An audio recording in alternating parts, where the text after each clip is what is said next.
go back to this question. Okay. Taurillian, okay, the Say rays, they are in upper world or lower worlds? Wherever they want to be. Hello, Scott. That's a good question to start the show off, don't you think? I think so. A show sincere from Pari about the Say rays. Good question. And it turns it into a totally uplifting, constructive direction. Mm-hmm. You know, when a person like yourself or me or anyone gets too concerned about the affairs of the world or the religions or they're fighting or, you know, who's right in the internet and who's wrong and who is truthful about UFOs and extraterrestrials and who isn't and all that kind of thing, it just makes people depressed in a way. And it misdirects their ability to see clearly because it deals with fear of the future. Da, da, da, da, da. And you can never make rational decisions or correct decisions or become enlightened engaging in fear of the future. You can't do it that way. It won't work. So the Say rays, when you ask me, can they be in any plane? They can be wherever they choose to be. As the Atma, and they can manifest a physical body wherever they need it. But they don't have one running around year after year on a planet somewhere that they have to take care of and feed and go to the bathroom and all that. No. They couldn't get their work done if they had that limitation hanging over them. Now, that's not like our situation right now on Earth, you and me and other people, and some beings on other worlds. Humans on other worlds don't have the problems we have here.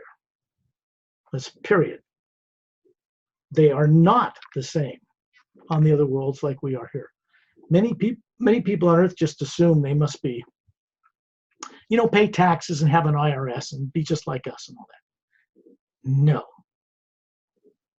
They're not like here. This planet is uniquely disturbed, uniquely misdirected. 7 billion people running around who really don't remember who they are, that isn't a physical body, or what to go do with themselves.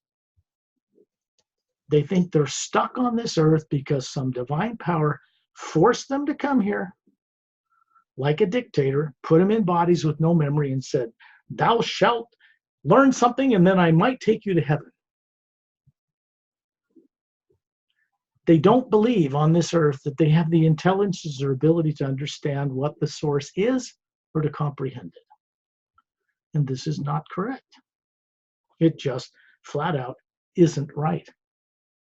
The body and the brain does that they grew up within this particular lifetime on this planet does not have the ability to comprehend the source. But that which is them that's running this body that isn't made of matter or molecules or DNA can understand that source and comprehend it. Sooner or later, no matter how many bodies people lose, whatever they are that leaves the body and goes on somewhere else is going to have to return to that source and comprehend and understand who it is and what its co-creative place is with that source. There is no escape from that ultimate destiny. All individual beings like us that run these bodies on different planes and planets have a purpose for existing. People on Earth haven't got a clue what that is. It's to be saved by a savior or go up somewhere to any number of religions or paths, and somehow they're going to go to some heaven they believe in, and then maybe when they're up there they'll be more enlightened or be given intelligence or something. It doesn't work like that. It really doesn't. The being that is spherically shaped and not nuclear energy, not atoms, not electrons, not DNA, is the power source that turns on this brain and body and makes the nervous system work, or it would just sit there and do nothing. The brain in a human skull does not run itself. It is a device, like a tool. It's like, okay, I'll give you an example. Here's this perfect Jaguar car, right? Brand new. Engine, got a key in the ignition, and a person gets in the car and sits there and waits for God to enlighten them. Do you know how long they're going to be sitting in that car, going nowhere, doing that? No. Forever. Until the car rusts and falls out from under them. And they're just still an Atma sitting there as a being going, what do I do now? Well, duh, if you're going to get in a car, you got to turn the key on, start it, and go somewhere. Well, it's like a person who wakes up as an Atma.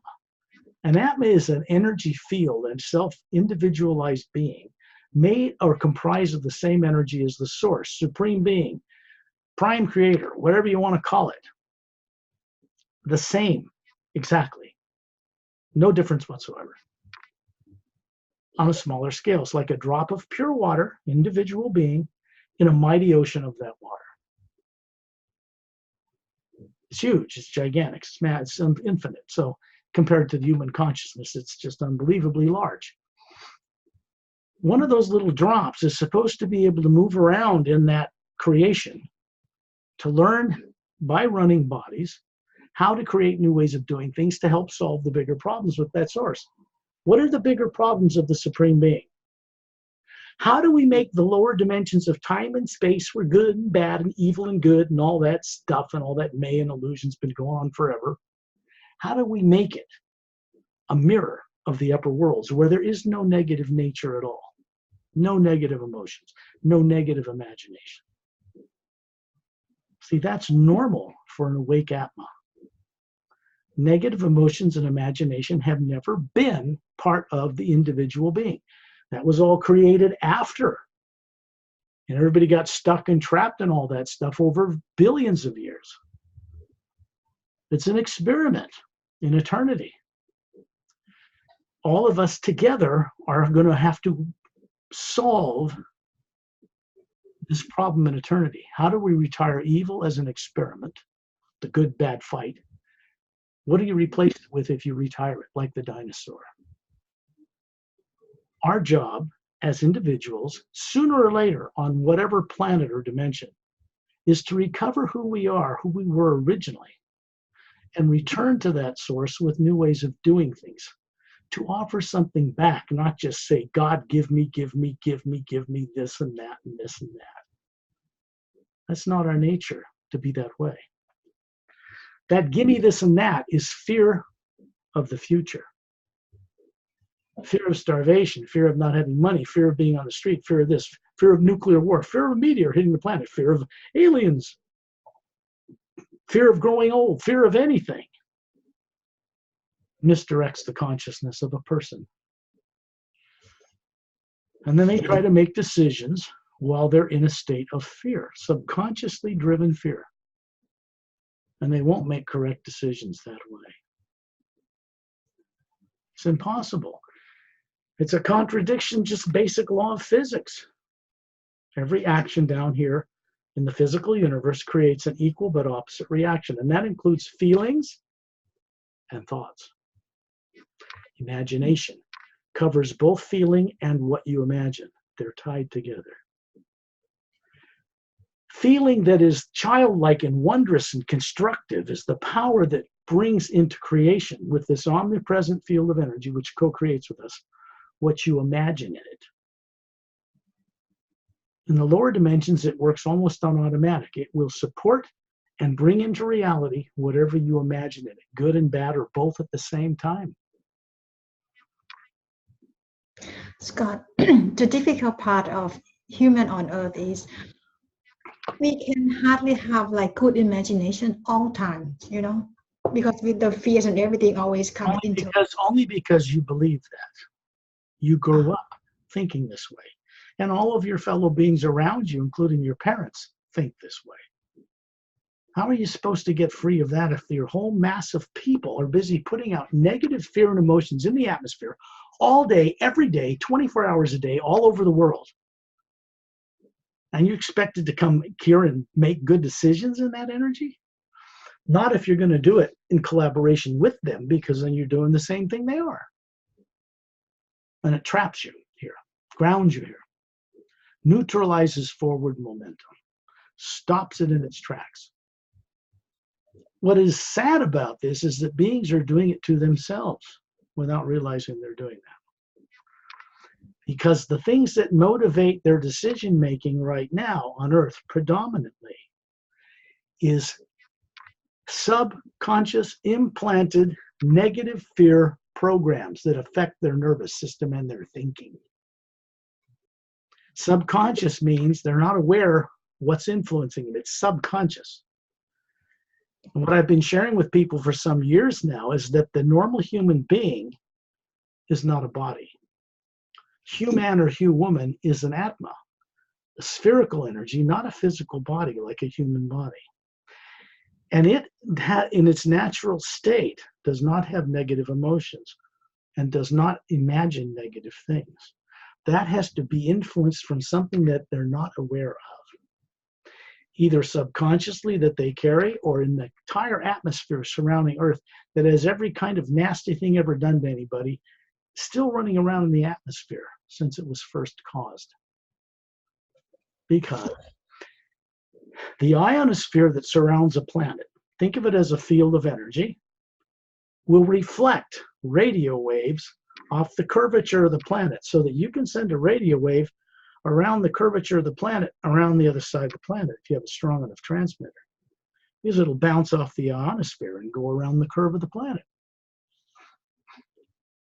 Thoughts and emotions do the same thing. All the evil deeds and nasty stuff ever done on this planet is still running around the atmosphere. People open themselves unconsciously and pick up on it, get affected by it, start fearing the future, fearing the government, fearing tyrants, fearing extraterrestrials, fearing this, fearing meteors, fear, fear, fear, fear, fear. Fear is negative. None of the higher faculties of being, what they really are, function in fear. Just won't work with it.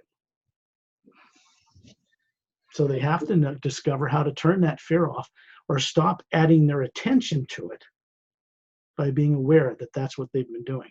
They pull their energy back from feeding fear and fear of the future. It's a conscious free will act. An Atma can only do it if they're aware they're an Atma and not a body and then choose to not do it anymore. Because when they put this energy out from the Atma unconsciously through the brain and the body on Earth, let's use Earth, it goes out and creates both good and bad, whatever they're thinking and feeling.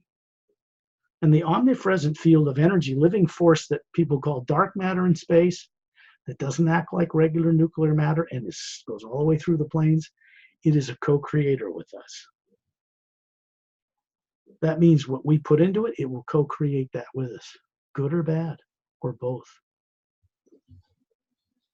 It's almost automatic in the lower dimensions. So when beings begin to remember or recall what they are, that isn't a body, and how to move it around the multiverse, they can go back across the void below the 4 lower dimensions, up into the upper worlds where no negativity ever existed, and establish themselves there, and begin to co-create with vast numbers of beings right now who are changing the way the lower dimensions are run by tyrants who made people worship them or else.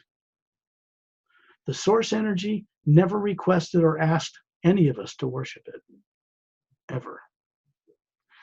We are required as individuals made of the same thing to become trustworthy co-creators with it. Free to create new ways of doing things for the good of all life on all dimensions. The actual destiny of an Atma unconsciously running a body on Earth ultimately is to co-create with the source, whether they know it now or not. That's their future. It's not negative at all. Nobody's taught this growing up on this miserable little planet.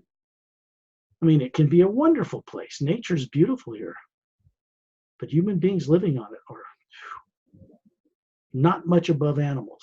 In fact, they're worse than animals because they will raise and slaughter millions and billions of them just to eat their bodies 3 times a day without thought, without regard, without even consideration for their life. And then they want God to favor them and bring them like that into some heaven so they can cause havoc up there? No. That's not going to happen. It doesn't work like that.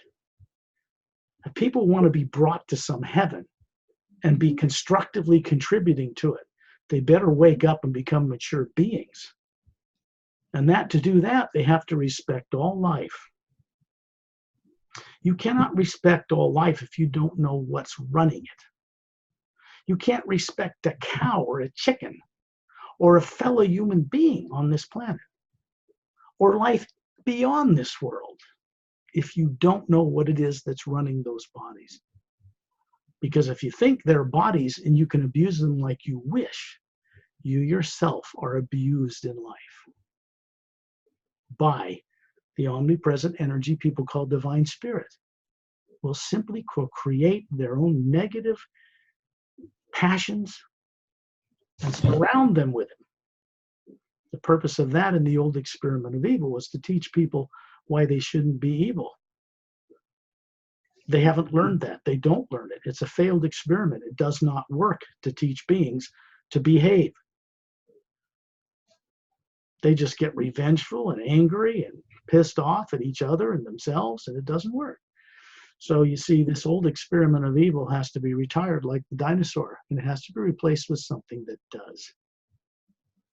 I'm not pulling any punches on these radio shows. I'm telling you the truth, straight up. Boom, that's it. It's universally the same for all beings, period.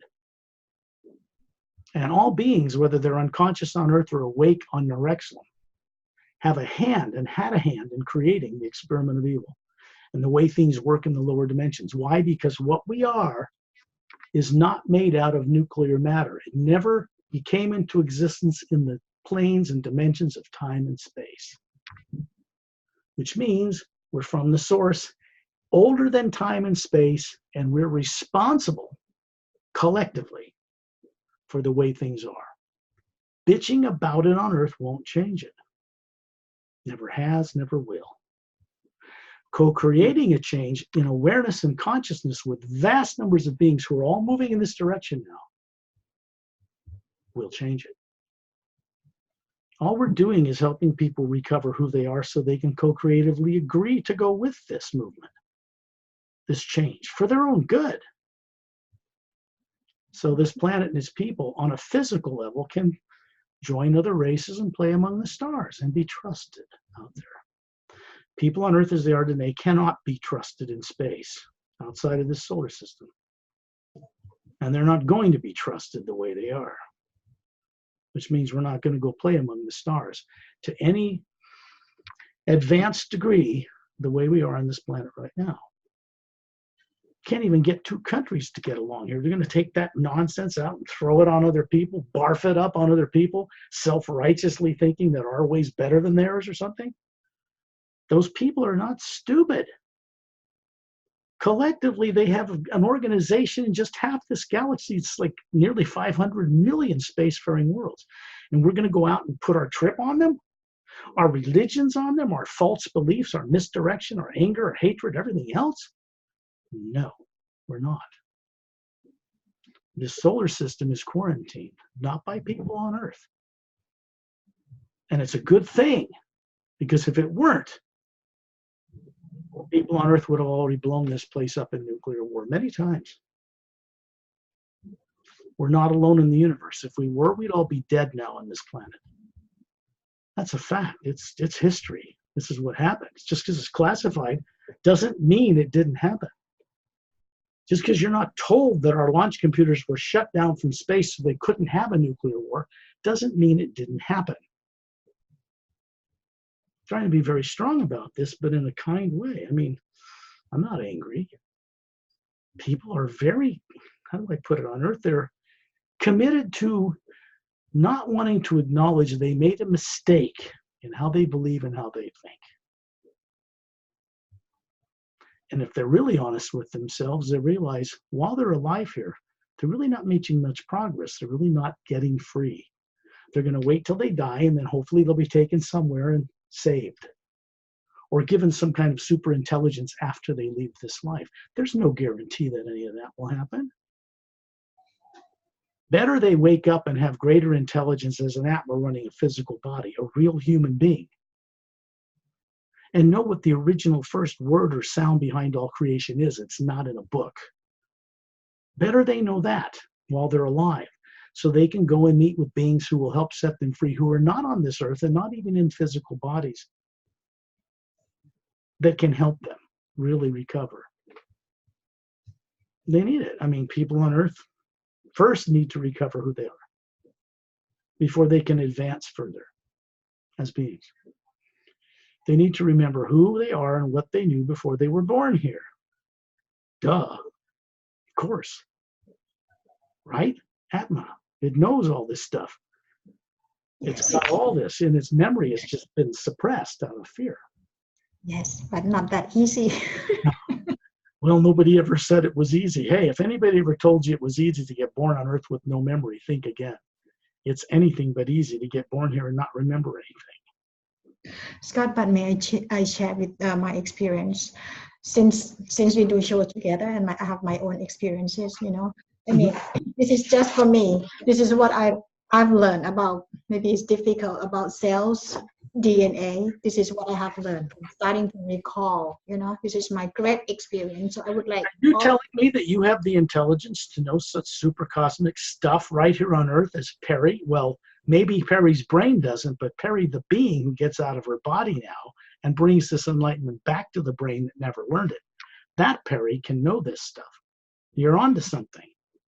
It is fun, and I think everybody could recall who they are, you know. I mean, you're starting to understand the knowing of your own DNA and how it works and how another energy motivates it and turns it on. The Atma is the battery, the charge that makes the brain work. Without that, the brain just sits there and does nothing. It won't even run the heart. It doesn't do anything until you turn the key and run the car. It's pretty simple. I mean, it's really true. This is not abstract, cosmic, bumbly-jumbly flight of fairyland fantasy nonsense. It's higher science. Not science as it's known on Earth, but science of the cosmos, science of the source, science of the Atma, of the omnipresent living force people call divine spirit, functions in energetic frequency, different frequencies and ways. And if we know how to work with that, we can play in it, move in it, create in it, be conscious in it, and still run a body here, to have a vehicle here so that it's for the benefit of all life, to change things here. We can't get into true freedom and co-creativity with the source being selfish and self-centered, just for our own benefit. It is for our benefit, but we have to include us in the benefit of all life as well. So the energy it works with works on the basis of you co-create better ways of living and consciousness, and it moves through you for the betterment of other beings. It cannot be stopped like damming up a river. It has to flow constantly through us and around us, and we co-create with that. You can't change the direction that river's moving, but you can co-create with it and get into that river and just sail away at high speed, you know, in a new direction. Kind of like that. Actually, it's like that. So, Scott, okay, may I say this?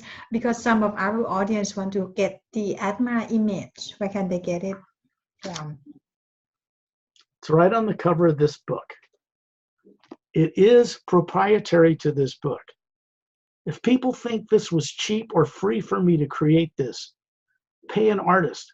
And I designed this with an artist that's very much better at doing this than I am. But this is from my own work that this is on this cover, not the artist. This is in the book itself.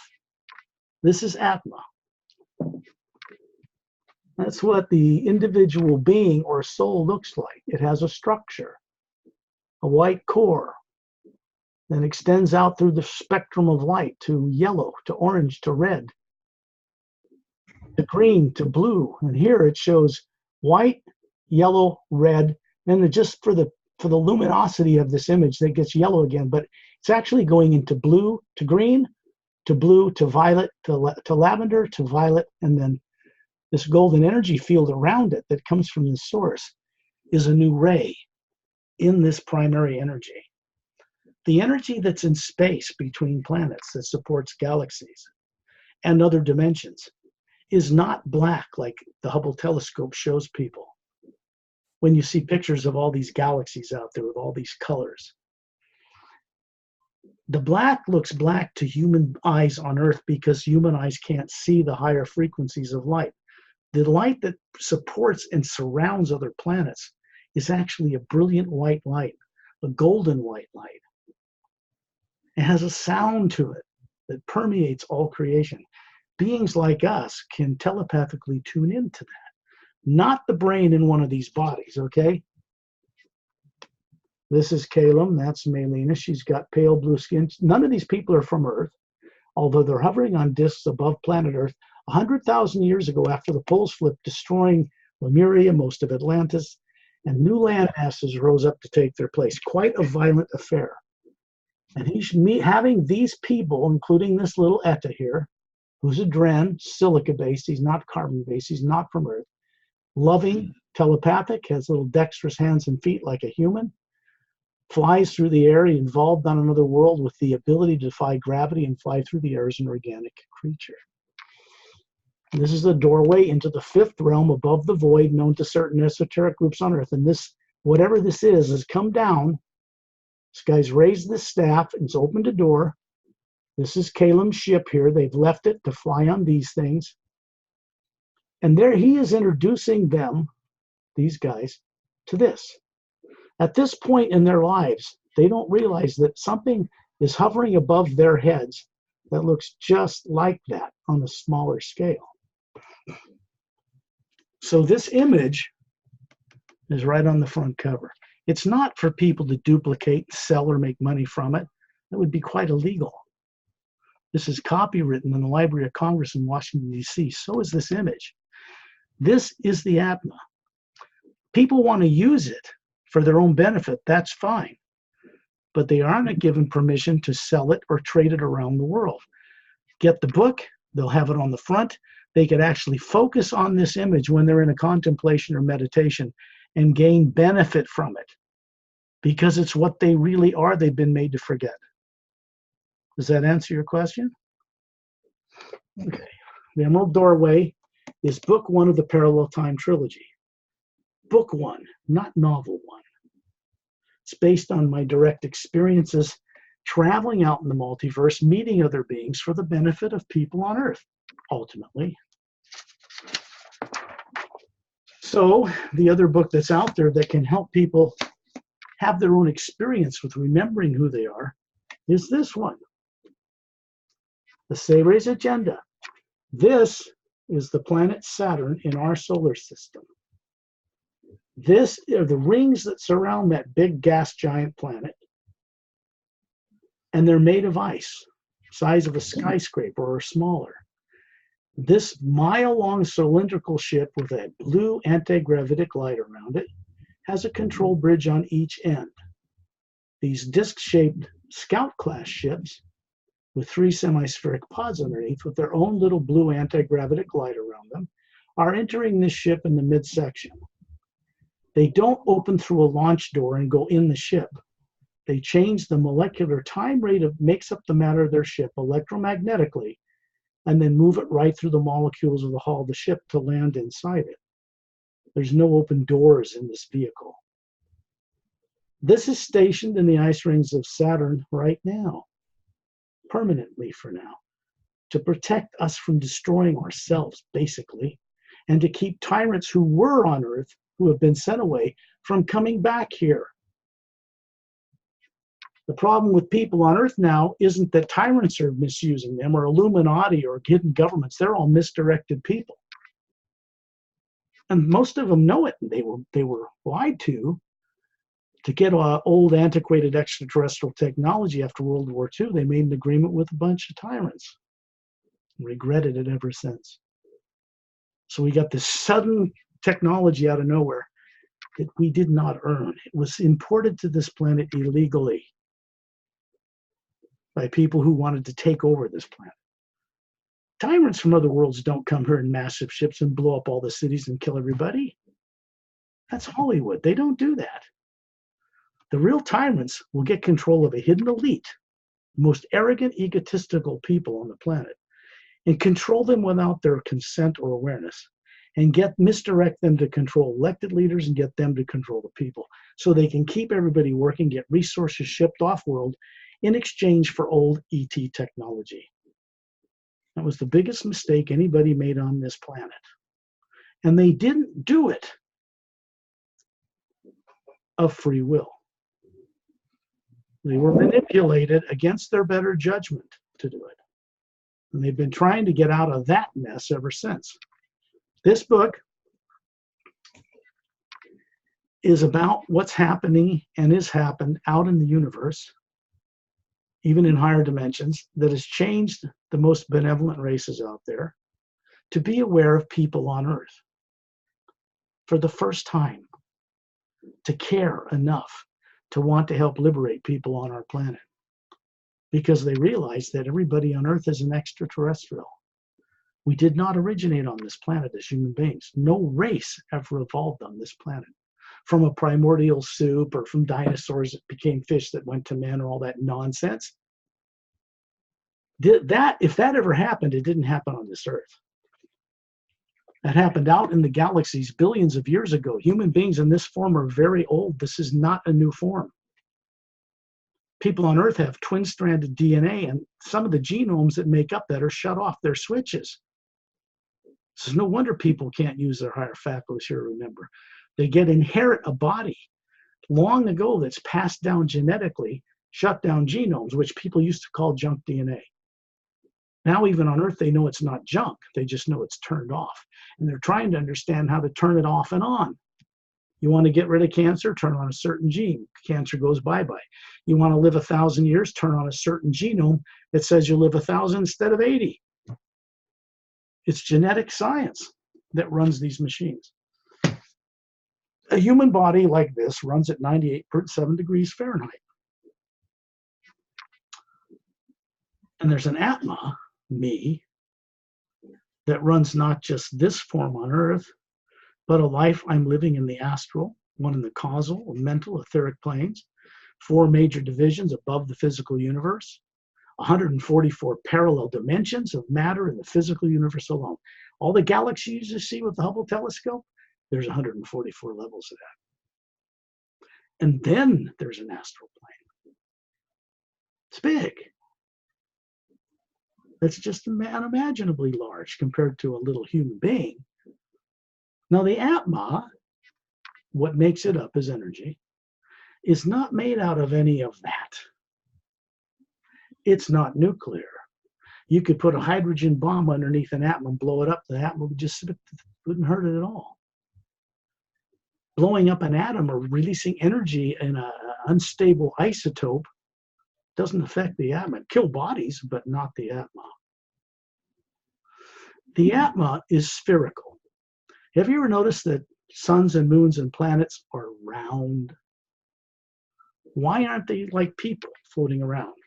People think this is what God, they think God is, made this in the image of it, like a human being with 2 arms, 2 legs, and all that nonsense. No. 2 arms and 2 legs and a body can run around on the surface of a gravity-driven planet. But the Atma, us, the source, made planets and moons and suns round in our image.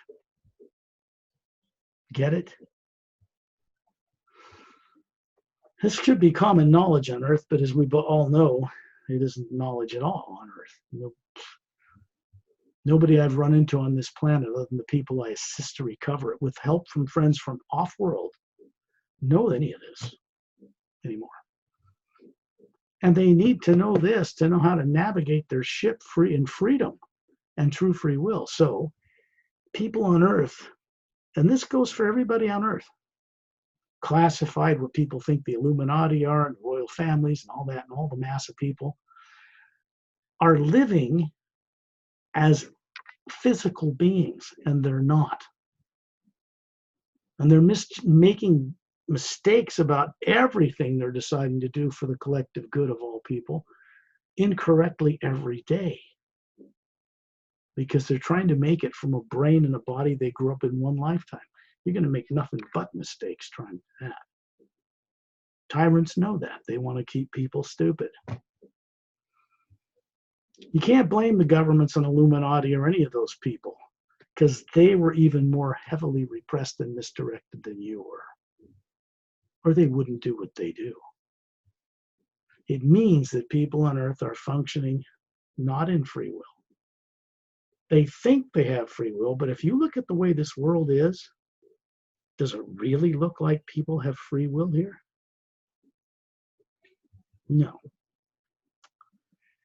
People that don't have free will, that believe they do, will make so many mistakes, they will destroy this planet. It's known from galactic history on other worlds. They just would, because they would just make one mistake after another until out of fear they would annihilate themselves. They already tried to do this a number of times after World War II through nuclear war. Something off-planet prevented this. It was not the choice of the people who pushed the button. Something else prevented that. That's more highly classified than extraterrestrials. Because if the governments and militaries on this planet during all that time let the people know that some outside force beyond Earth shut down their launch computers here in the former Soviet Union, how could people feel safe paying taxes and being led by the ring in their nose by these people who are themselves operating in fear of the future and making mistakes every day? The people in power, many of them now, many classified people on this planet, know they were lied to and hoodwinked and misdirected to get this technology. And there have been beings out in space working diligently all this time to get them out of the trap they got themselves into. First of all, they didn't put themselves in this trap of free will. Beings who misused extraterrestrial technology they stole from beings who made it for the good of all life, utilized it on beings they met with on Earth to subconsciously misdirect leaders here without their awareness or consent. If this kind of technology does not alter the person's sense of humor or their intelligence or their personality, it just misdirects what they choose to do worldwide. Have you noticed since World War II, all the things everybody's ever said and politically elected leaders and everybody, it's always just gone in the same dark direction and never really do what they promise? Because they aren't in a position of free will to do anything like they promise, really. They're going to need help from friends, good beings like themselves, from off this world, who have already figured this problem out without destroying themselves, who have had help from other worlds and beings higher than them, more aware, to keep them from being destroyed. There was a time in the past in galactic history where beings like that set back and let worlds blow themselves up because they didn't want to interfere in free will. The problem with doing that again on Earth is simple. People on Earth don't have free will like they believe they do. And so leaving them on their own to annihilate themselves is an act of irresponsibility on the part of beings who know better. They intervene now on this planet to the degree they want people to recover who they are so they can make good decisions on a planetary scale so they won't blow themselves up. There's nobody I know out in the universe who wants to run this planet except tyrants, and they're being kept from that. Nobody wants the burden of running a planet full of overpopulated 7 billion people. They want people on Earth to run their planet properly so they can be invited to enjoy the technology and higher science that other beings do. Simple as that. Just as simple as that. It's not a problem for these races out there to cure cancer, turn on genomes that are shut down in the DNA or any of that. That's stuff that's hundreds of millions of years old for them. Anti-gravitic ships and all that without using nuclear radioactive material, that's old stuff. If we want to enjoy it, we have to be trusted with it, don't we? That's the game now. It isn't about annihilation. The planet's not going to go up in nuclear war. That's done deal. They've stopped that a number of times. So they know they can't use the weapons that way. They're trying to figure out how to disclose their understanding of extraterrestrials to the people they've lied to all these years in a way that will not be destructive even for themselves. It's simple. They're going to need help from master teachers and very advanced technical people and scientific people and medical people from other worlds in order to help this world leap over this hurdle of negativity and take its place among the stars, because the people on the earth are ready for it. Why? Because no one living on this planet today originated on this planet. They're extraterrestrial in origin anyway. Might as well become aware of it, don't you think? There is no link to Cro-Magnon or Neanderthal man. These are extinct humanoid species that had nothing to do with this. No connection. They'll never find one on this planet because it doesn't exist on this planet where human beings came from. In any race or skin color that's represented on Earth, not one of them originated on this planet, ever. No human beings evolved on this planet from a primordial amoeba soup that became fish, that walked upright, that became dinosaurs, that got destroyed, and somehow man just appeared out of nowhere. Poof, there he was. No. Dinosaurs didn't originate on this planet either. They were brought here and put all over this place as an experiment before human beings were ever brought here. That experiment reached its zenith when all the animals were so big, they would have eaten themselves to death anyway. So the genetic forms were done away with. And then human beings and other races from the stars came here, starting over 65 million years ago when the last major big dinosaurs were extinct. They've been coming here ever since. There have been a number of polar flips of this unusually unstable planet, unlike other planets. Such a violent affair that it destroys the land masses, wipes all life out, almost all mammalian life, nearly all humans, unless you can get off the planet in a ship. And then it's a violent affair, and then it has to settle out, and then the planet's recolonized for the next 100,000 years. And then it gets wiped out. The last one was Lemriel, or Mu. Very high extraterrestrial colony.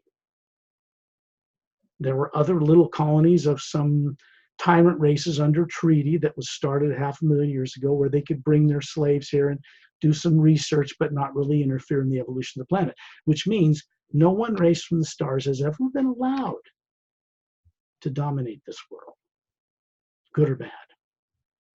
But that doesn't mean tyrants haven't tried. They have.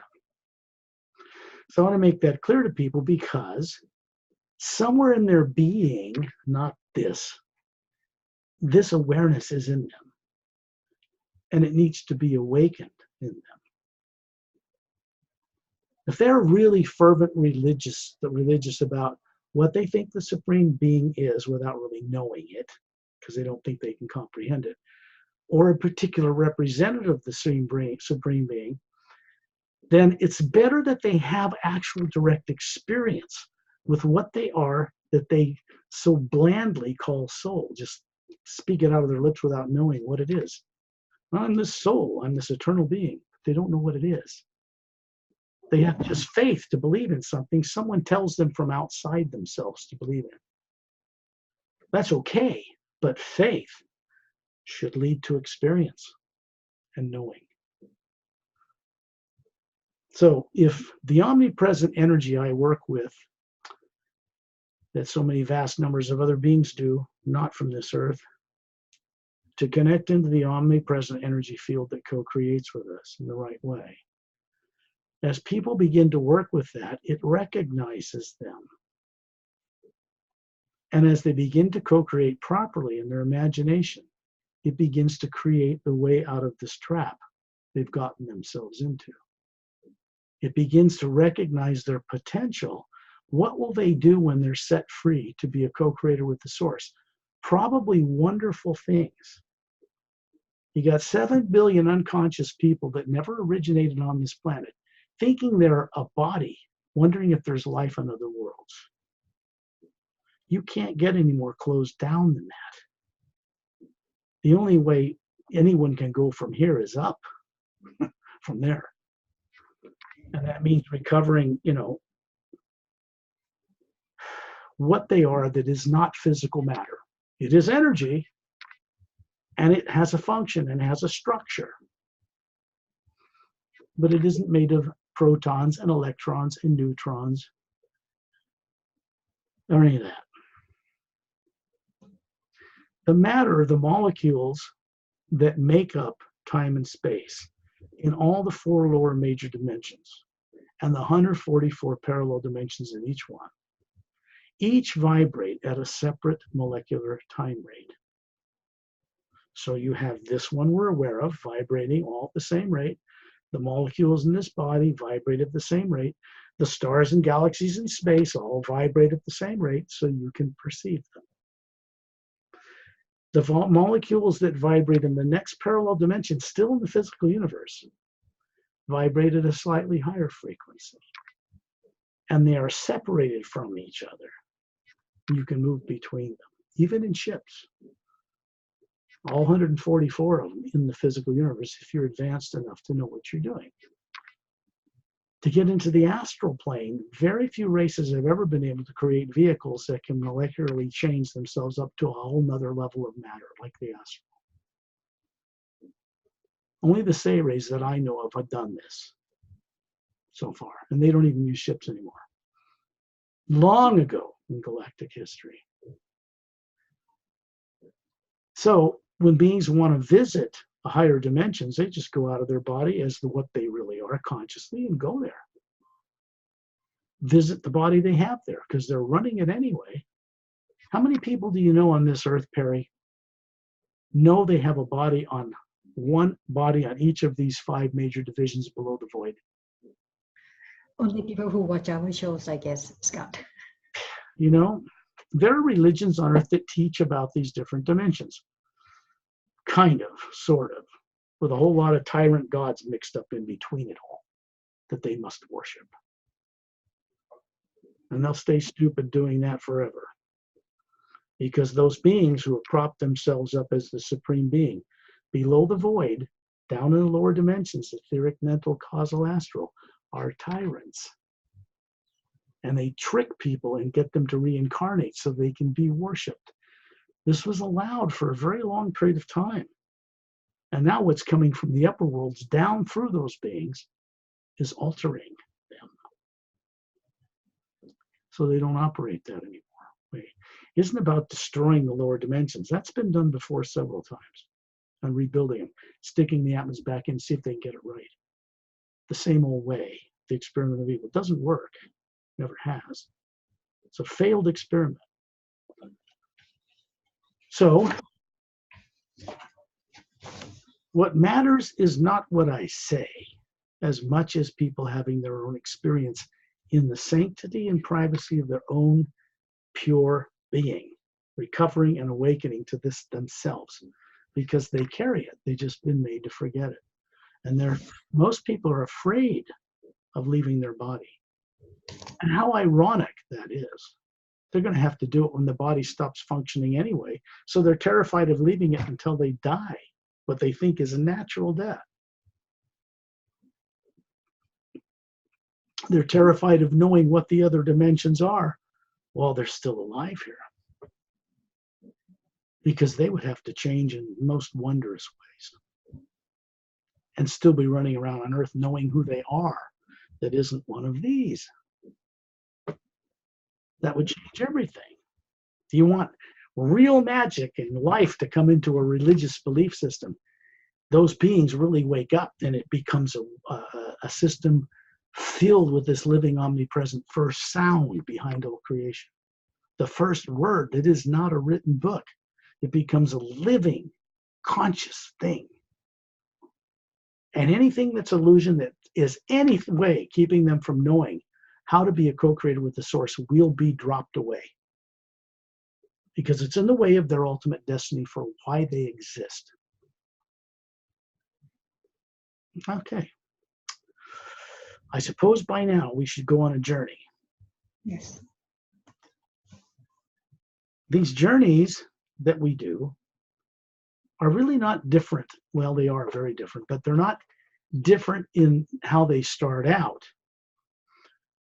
They're not different from what each of you do at night when you put the body to sleep, without even thinking about it, without even understanding the process. Everyone on earth puts their body to sleep at night like they're some kind of master.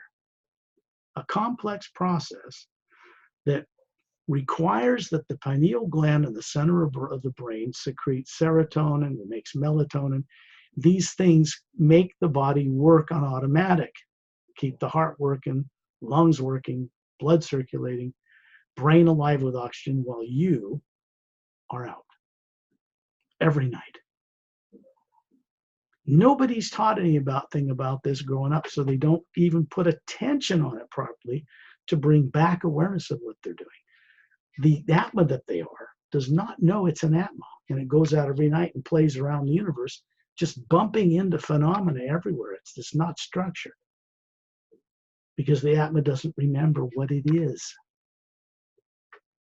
So people will come back in the morning sometimes and have what they call a vivid dream, and maybe they're flying in a physical body through space, and it's very liberating. Oh, I could levitate and fly across these crowds looking at me, and they were chasing me and didn't want me to do it, that kind of thing. What people don't realize is they're actually out there doing that somewhere, not on Earth, and not necessarily in this dimension at all. And they bring back a life or part of a life they're living somewhere else to here. And then they wake up and look at their life around and go, that was a neat dream, forget about it, move on through life, never recognizing what it was. All we're doing in these little things is getting the body to go into the trance state. It's not hypnotic. The Atma is not put in a trance, soul.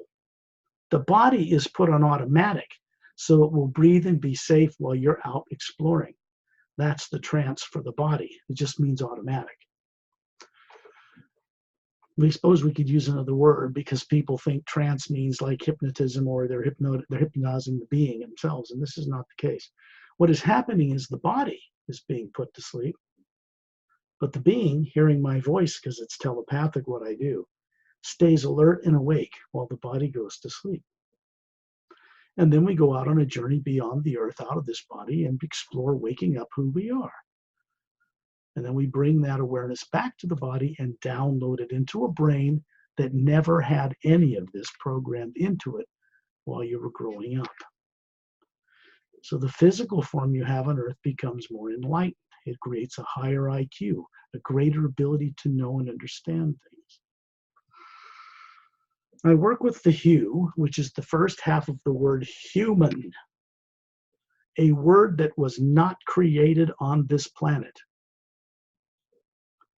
The languages on this planet were not created on this planet either. Royal families and kings and queens, the whole idea of it was not created on this planet. The use of money to control people was not created on this planet. It was imported to this planet from other worlds. When I send out the hue, it is using the vocal cords to vibrationally mimic the sound that runs through the entire creation. And it creates a link that is a sound you can hear more tangibly than you can hear with your ears, and see more clearly and greater depth than you can with your eyes. When you figure out how to do that, when a person becomes aware again of how to do that. So when I begin these tones, I ask people that they sit comfortably in a chair or lie down comfortably. Remember, you're doing this every night anyway, so don't make a big deal out of it. It means that we're going to go out of the body and explore the other realities in an effortless way, as easy as drops of rain or a breath of the wind. Remember how easy it is for you to do it every night but not know what you're doing. Same thing. The difference is we're going out consciously, remaining aware. I always send out this to request the help and assistance of fellow beings who I know from other worlds and other dimensions. that I've worked with all this lifetime. Most of it I never discussed with fellow human beings here. I kept it silent until it was the right time to come out and do this work openly. This is all headed towards complete and full disclosure. I send out this. The first thing I do is I ask people to imagine someone they love and respect, that they're grateful whatever that is in their life, person, place, or thing. But something when you first imagine it with your eyes closed, like daydreaming, makes you smile inside. And then, in your own way, these words are constructed and put together by a vast number of beings, particularly a few that I work with co-creatively, and they're constructed to have a specific effect. That means you send it out into the omnipresent living force that sustains and supports all life, so it will co-create what this sends into it. Here's what I do. Here's what I send into it.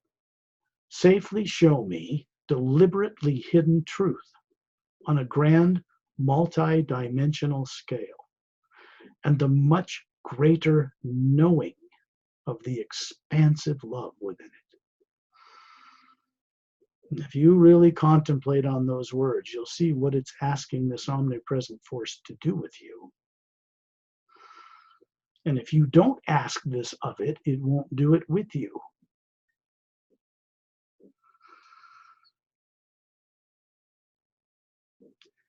The source behind all life requires and requests only one thing. And I'm talking about the tyrants between it and us that demand worship or any of that silly stuff. Because tyrant kings on this planet controlled priestcraft to get people to worship not just the tyrant priestcraft, but the kings that lorded things over them. This is the nature of how things evolved on Earth. That is the history of this planet. It is not, however, the history of other worlds.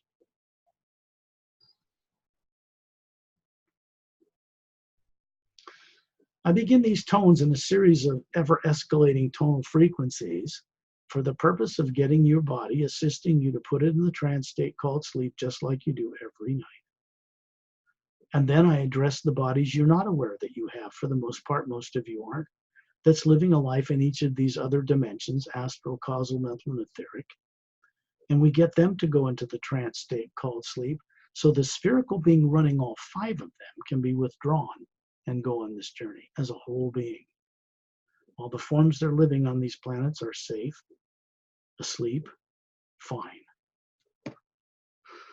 And I will send these hue tones up beyond the void known to certain esoteric groups on Earth into the higher dimensions far above that.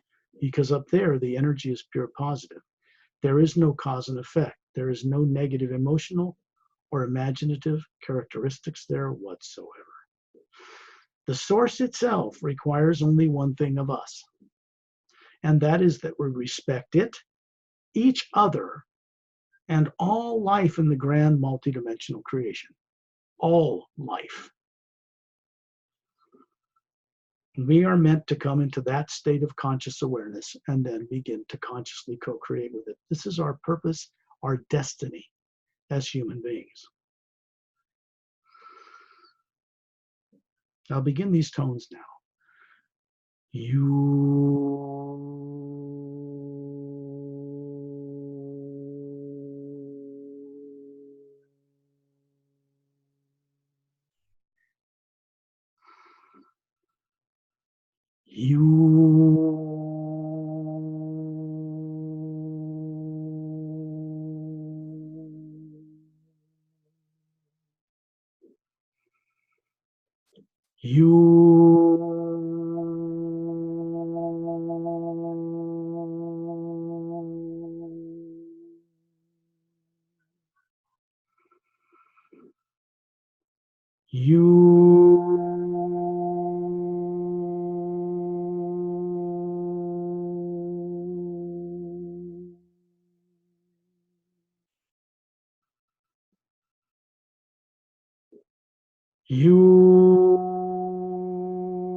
When the body's in the sleep state or trance state, not you, the being, the body.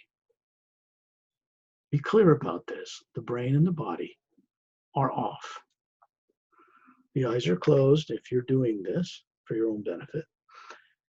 It means you're not seeing no lights coming into your brain. You're not seeing any outside images, but you can hear my voice and you're going to be able to see what I describe as we journey.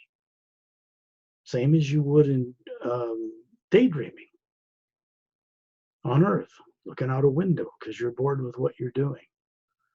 And you imagine being somewhere else. Maybe your eyes are open, you see a parking lot, but you see being in the mountains or a ski resort or somewhere else.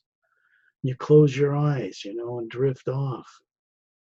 You realize you're actually looking at something other than what's around you.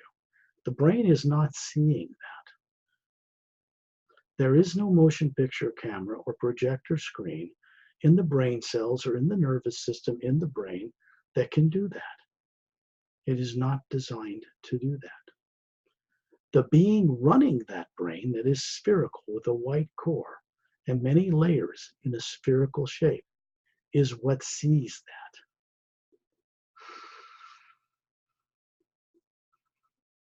You might be aware of your body or feel your toes wiggling or even hear a truck go by. Perfectly okay. But that body is in the same state as it is when it's completely asleep and you're gone, which means maybe the body's snoring. Someone yells at you until you wake them up. They're not even there to hear you.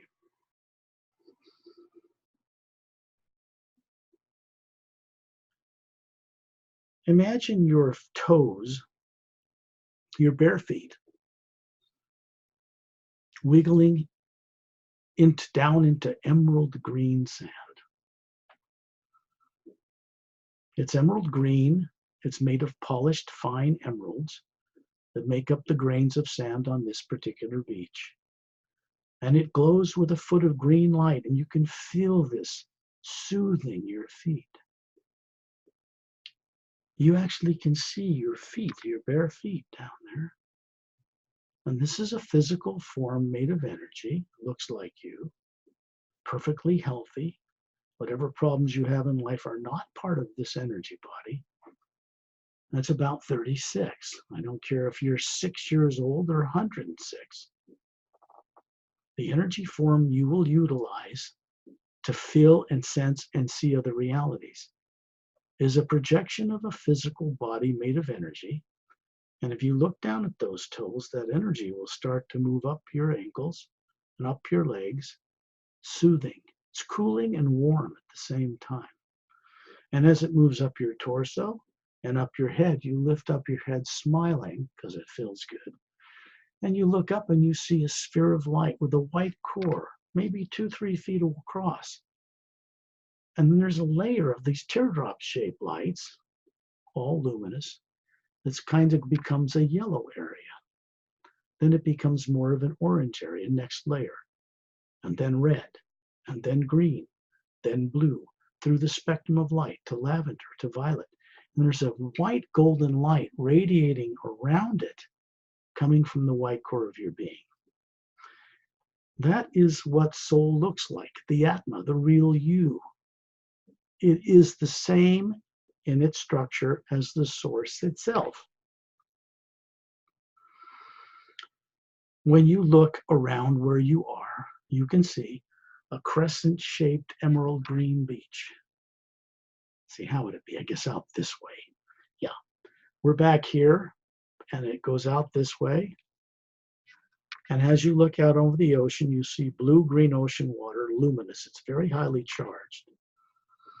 And standing out in the water up to his knees is an 18-foot-tall, very handsome-looking, Greek-like god, human being, man, with long blonde hair, slightly pointed ears, big, beautiful blue eyes, a little bigger than Earth human. And he's showing you a physical, energetic form like the one he had several billion years ago before, well, actually a billion years, they immortalized this race. Above this body is a sphere just like us hovering there. He's showing you the form he can manifest at will. Actually, physical form, you can walk up and touch it. But it's made of energy. And he's simply showing you that he had this type of body. This is Ambassador Terrellian of the Say race, human race, not from Earth. Not even from our galaxy. Not even from Andromeda, the next galaxy over. And he's showing you what their form in human nature looked like over 1 billion years ago before they immortalized them in a very special way.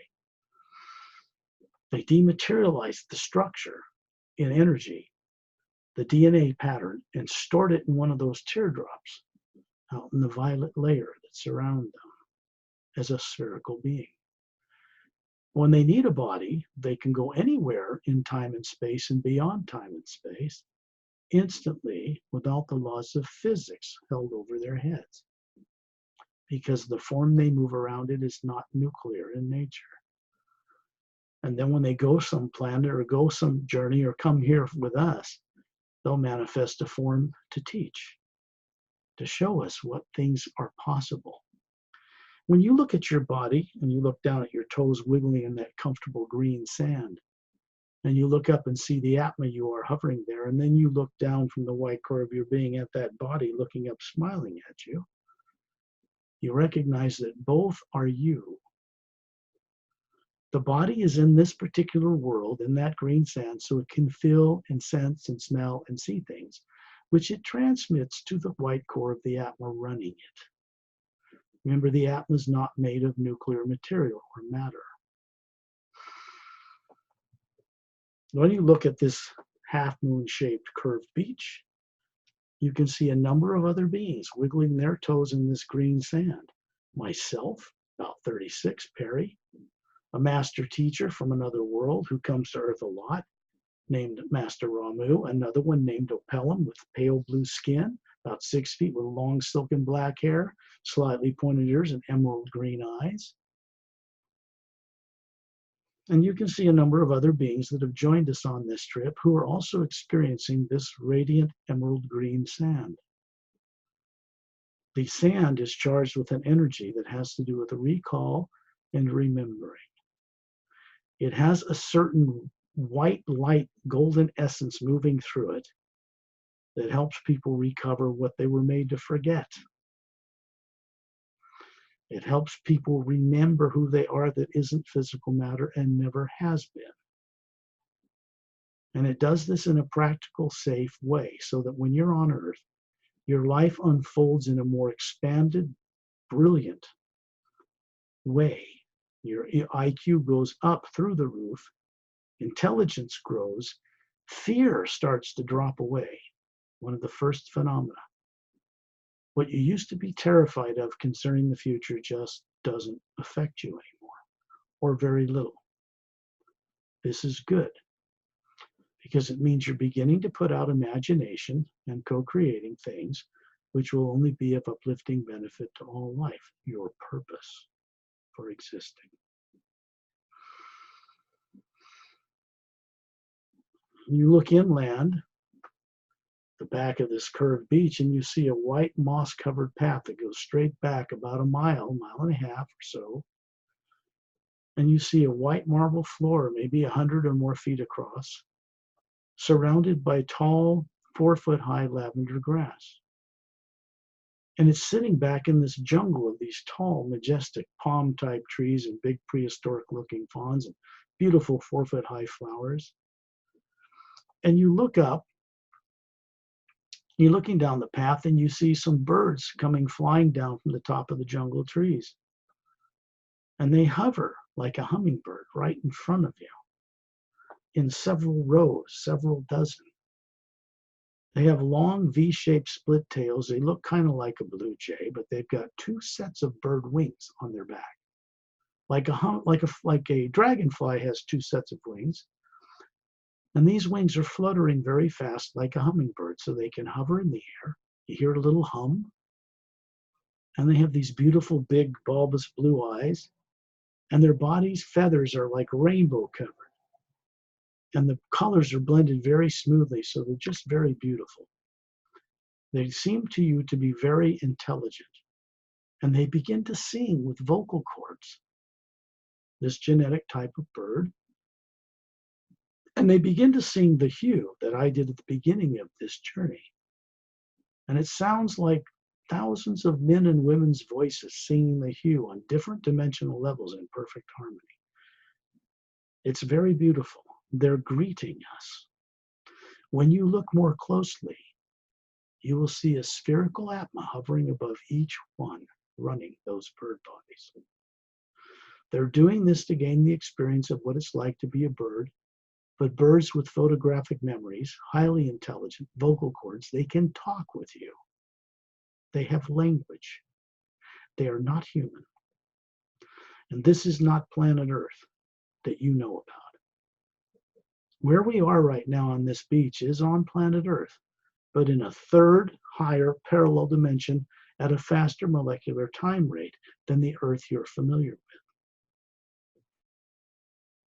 And when you look inland down this brown moss-covered path, you can see a statue of some kind in the very center of that white marble floor. And you're going to find yourself suddenly hovering around it. And there's Torellian, myself, Pari, and others. Even my little cat, Starlight, is an Atma running a kitty body that you can see as energy. And he is here too. The little creature on the front of the emerald doorway book named Etta, who's a Dren, silica-based, is here hovering near Torellian with the Atma running that body. The statue is of a 10-foot tall woman, beautiful gown, bare feet, standing on a blue stone laced with gold. On Earth, they call it lapis lazuli. And she's standing on it, and her body is made of pure quartz, polished. She has her hands out to the side of her head, like this. And there is an Atma hovering above the statue.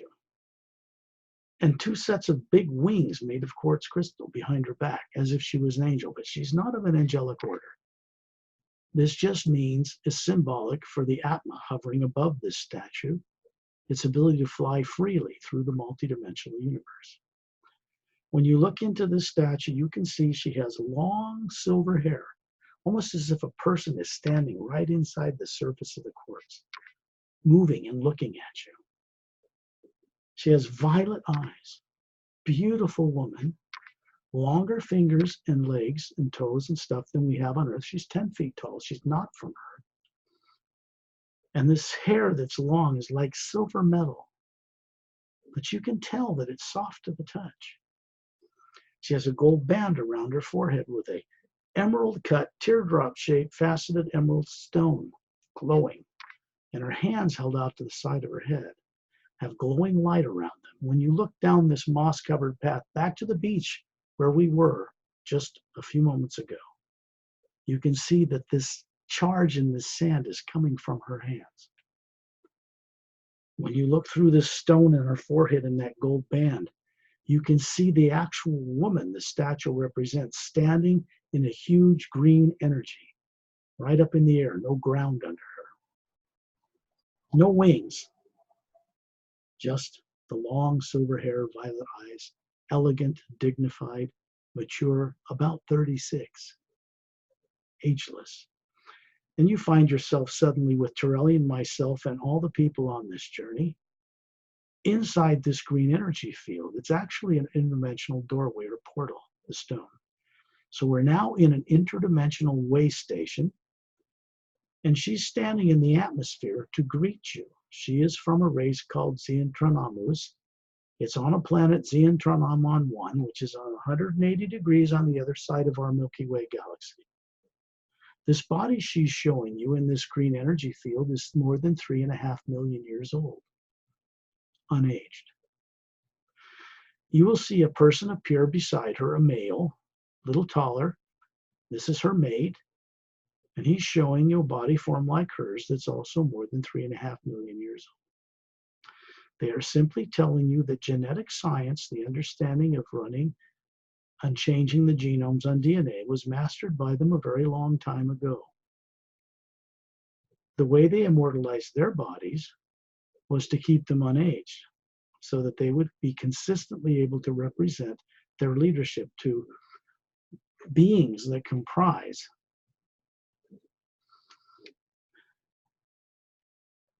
a little more than half the galaxy we live in. In that side of the galaxy, there has never been galactic war. That's all occurred in the other half, where the Galactic Interdimensional Alliance of Free Worlds has jurisdiction over most of the other worlds, with a few tyrant spacefaring races thrown in. The union or collaboration between these two groups was made harmonious a very short time ago. It literally means that the entire Milky Way galaxy is now under the jurisdiction of predominantly, vastly predominantly benevolent, highly evolved races that collaborate. The few tyrant races are quarantined now. They're not being destroyed, they're being changed. They're being set free of the subconscious drives that made them tyrants. Fear. Fear is an artificially created emotional state, and it's erasable. So they're just showing you what life is like. And we've gone on a journey to their world right in this green mist. It's a big world, 4 times bigger than Earth, covered with oceans and land masses, no polar ice caps, dome cities, golden 4-sided pyramids with quartz caps in each one of them. They are devices. And there's 3 planets at different distances from the world, the size of Earth, that are moons. Their planetary system revolves around a trinary sun system. Blue-white giant, a yellow sun like ours, and a further out red dwarf. None of the planets have polar ice caps.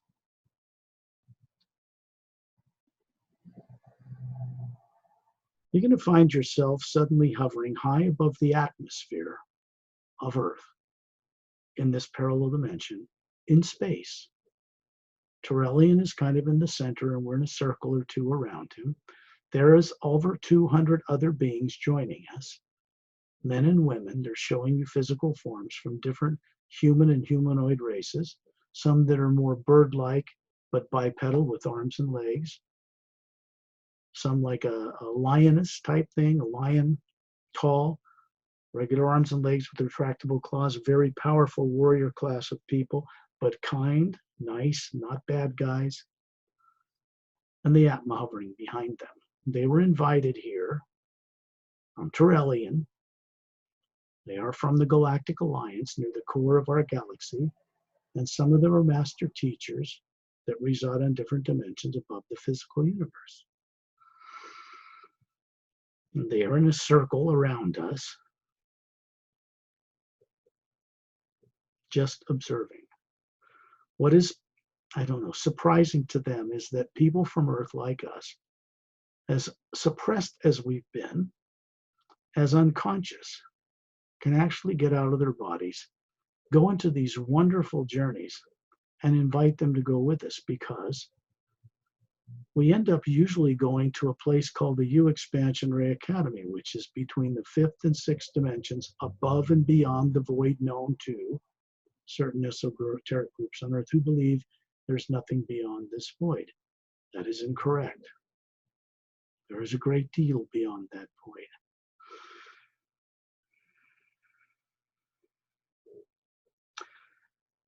Turelian is showing you his 18-foot tall body again. You are in space, orbiting like a space shuttle above Earth.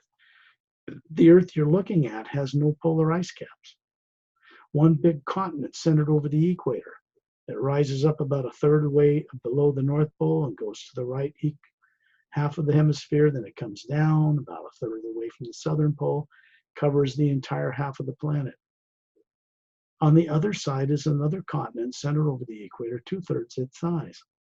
And down in the bottom, where this continental landmass comes down above the South Pole, is this crescent-shaped, glowing emerald green sandy beach.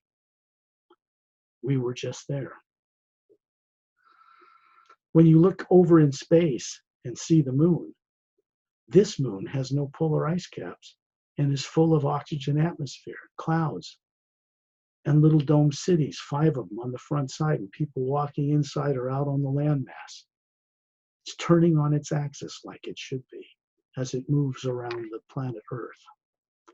This is in a higher frequency molecular time rate of matter. It's called a parallel higher dimension, just meaning higher frequency.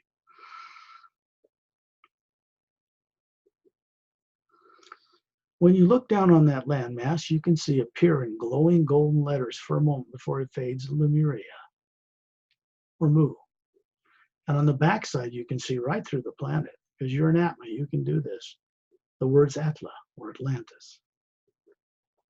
This is a planet Earth whose poles never flipped. It's always been like this, and it's been a well-protected, guarded place by the Galactic Alliance personnel, the most advanced teachers, and the Say-Rays.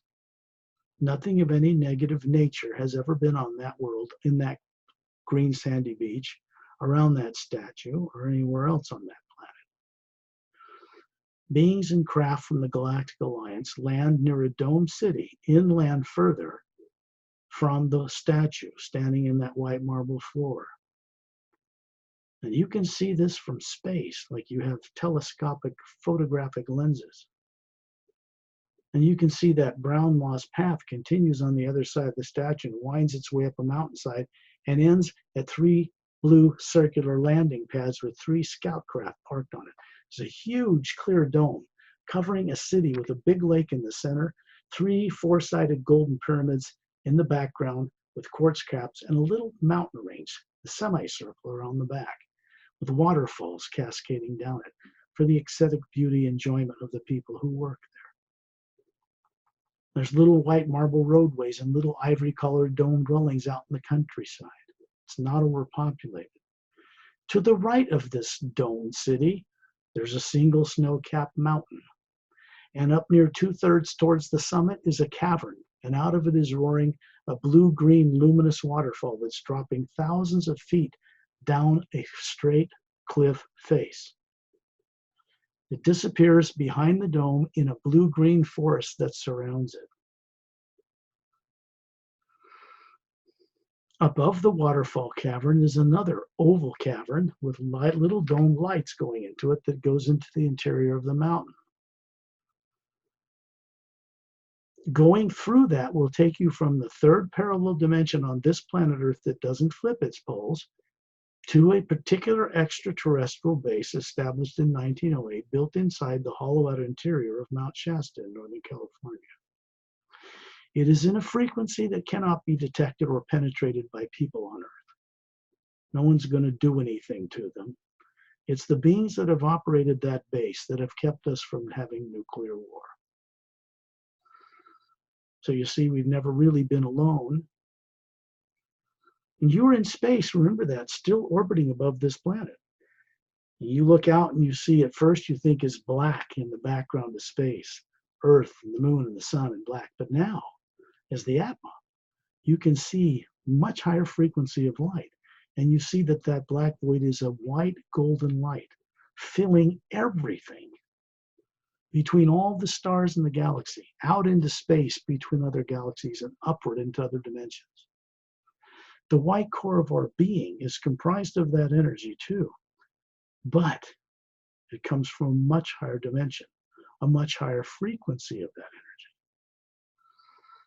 And here we are as Atmas, hovering around Trillium, in outer space above this parallel dimension Earth world that exists pretty much in the same place that the Earth does you're familiar with, but you don't normally see or detect it because it's radiating at a higher frequency than human eyes or perceptions can detect. The Atma, though, you, the real you, can clearly see it. No problem at all. We're in space. You see an opening occur, a whirl of energy that looks like blue-green water, tunneling upward like a cyclone, but gentle, luminous. Little tiny blue stars whirling around it. This tunnel is made of a type of energy that comes from beyond the void. And it extends down through the 4 lower dimensions and hovers right above us in orbit above this parallel dimension Earth, whose poles never change. And all of us, and the 200 other beings surrounding us, are literally flashed in a blue-white light up into it at high speed, much faster than the speed of light. And as you're moving up this tunnel of what looks like water moving around you, you can see through it and see all these levels of galaxies and dimensions fading away. Up ahead, you see a beautiful blue atmosphere somewhere up there, like a sky. You don't see a sun, but it's luminous. And we come out the other end of that and find ourselves in a space that is surrounded by a blue energy everywhere you look. And you look down and see this tunnel vanish, and you can't see us hovering down there in space above this parallel dimension of Lemriel. Still there to this day. When you look around you now, you can see a massive floating continent, a landmass that's completely circular, with a white glowing beach surrounding the entire circumference. And you're way up in this atmosphere looking down on these 6 mountain peaks with snow covers, crowns, in the center. And as the land goes down lower, you can see off to the west, to the left, there's a blue glass administration tower rising up from a circular white marble-like floor. It's transparent blue glass-like, and as it rises up, it becomes a little flattened dome, an administration area, and then goes up to a point like a minaret. And it's tall, about halfway up the height of the mountains. And down on this white marble floor that surrounds it, there's a white roadway that heads directly west, straight as an arrow, to this white sandy luminous beach, several miles away. And then you see that there are white roadways extending like the spokes from a bicycle hub of a tire in every direction, extending through the jungle through the forest, through the grasslands, even into the base of the mountain on the other side of this tall tower, goes into caverns through the interior of this 6-mountain complex into a very huge hollowed out chamber. And inside it is a huge shaft of white golden light roaring up and down it. And on the other side of it, the tunnels continue. And they go out and white roadways that go out several miles and end on the white sandy beach surrounding this entire floating landmass. It is floating in a luminous blue energy field like a blue sky. And if you look into it carefully, you can hear and see it, and it's humming, kind of like that, like a mixture of a hum and millions of bees, just gently. And you can see a white golden light pervading it, just behind it, supporting it. When you look inside the mountain interior, you see this shaft of light that supports this and runs through it down into the lower dimensions. There's a white golden shaft of light as well. You are in what is called the Hue Expansion Ray Academy. All those white roadways go left and right every so often towards the beach into clearings that have individual teaching and instruction domes in each one, run by master teachers from the lower dimensions who are now co-creating in this place for the first time, that got constructed or built here a little over 8.5 Earth years ago. It is above the void.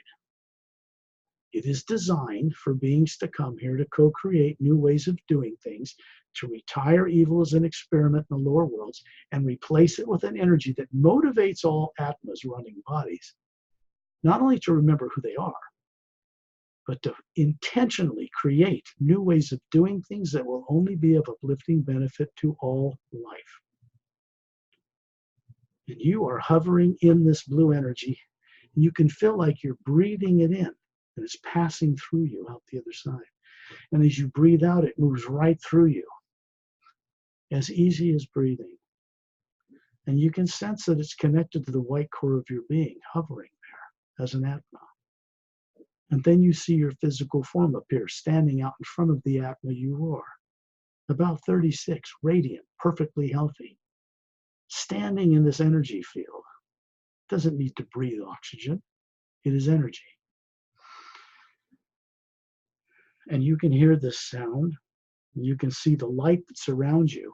And you realize that the mountains, the blue glass tower, the different domes and structures and pyramids that are in these clearings you see all over this landmass, all the way out to the beach, all of it is luminous. There are no suns, no moons, no stars here.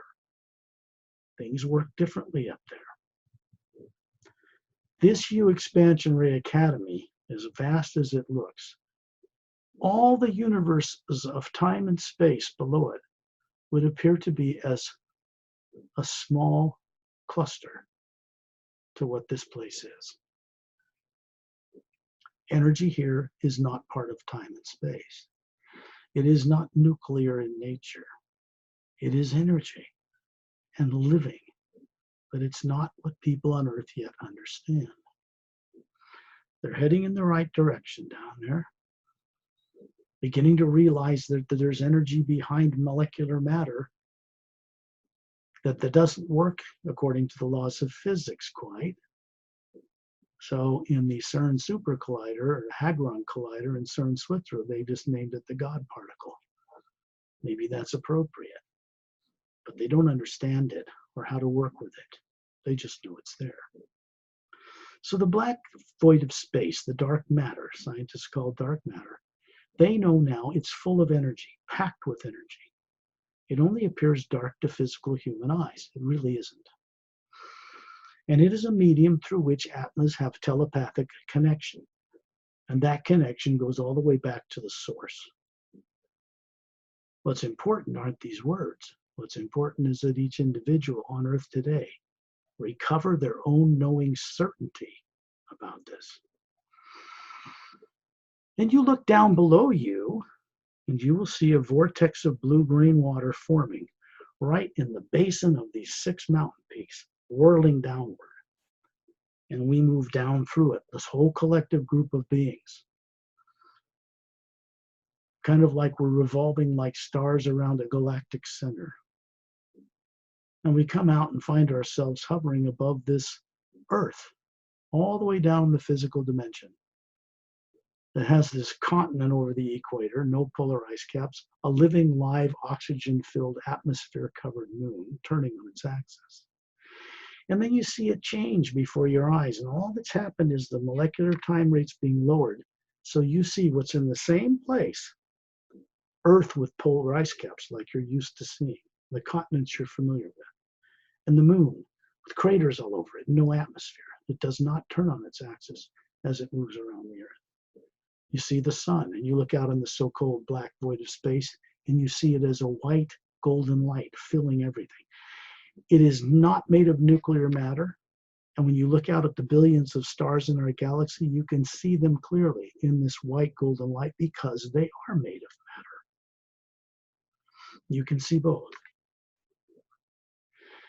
And then you find yourself hovering as a sphere, the real you, the individual, the Atma, above your physical body in the trance state called sleep. And you allow this entire journey to be downloaded into that brain and body and consciousness that never had this growing up, was never in that brain. And so this energy will pass through the pineal gland in the center of your brain, go out through your brain, kind of lighting up some brain cells, rising your IQ, and moving out as a white golden field of light through you, out into your environment on Earth, to be of benefit to others as well as you. When you're ready, smile kindly on that body and open your eyes.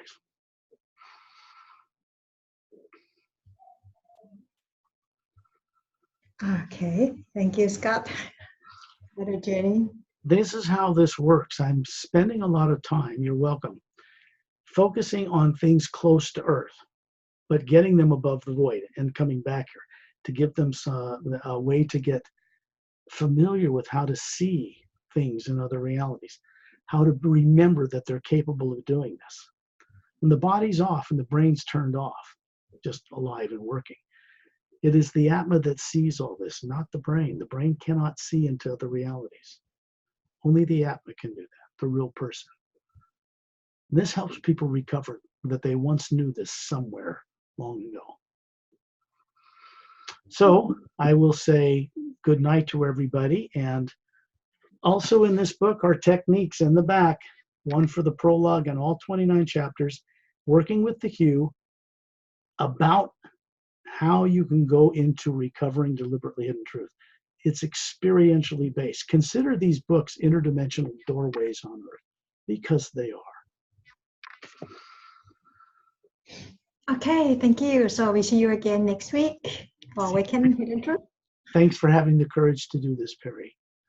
You're welcome. How many people can do that yet because they still want to head in good and bad, positive and negative, fear of the future directions?